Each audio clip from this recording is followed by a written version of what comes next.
Lyme disease is emerging as a bigger health concern in 2024 as Maine comes off a record number of cases of the disease in 2023. According to the Maine CDC, Lyme jumped by almost 10% from 2022 to 2023. One factor that could be playing a role is the spike in deer ticks in the nymph stage, which are harder to detect on the body and can be more lethal when it comes to spreading diseases. News Center Maine's Vivian Lee reports.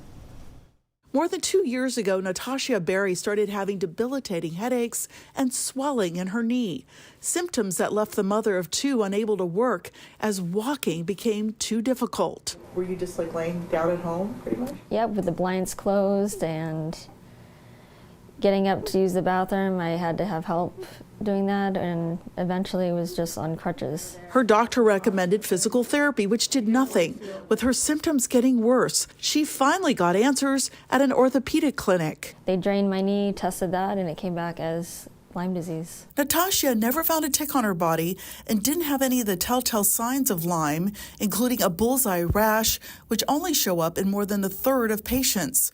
She finally made a full recovery after receiving rounds of IV antibiotic treatment in the hospital and at home.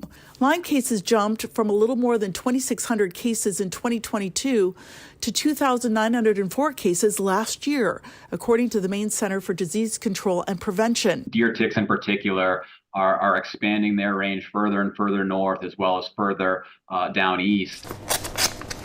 Griffin Dill is the integrated pest management professional for the University of Maine's Cooperative Extension Tick Lab. He says climate change, including last year's unseasonable wet weather, is allowing ticks to migrate into new areas of the state. Dill says the number of ticks in the nymph stage submitted to the lab last year doubled. So small, they look like moving poppy seeds, and nymphs are more likely to stay attached longer because they often go undetected on the body. The fact that they're harder to find and may stay attached for longer periods makes them a more dangerous life stage. And so that really could be playing a role here as part of why we're seeing this kind of increase. As for Natasha, she and her husband Ben hired John Cole.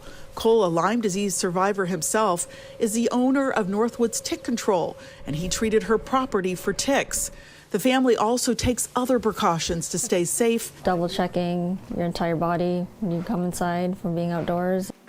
The Maine CDC also recommends removing clothing when you get home and putting it in the dryer before washing. Use high heat for 10 to 15 minutes to kill any crawling ticks. Vivian Lee, News Center, Maine.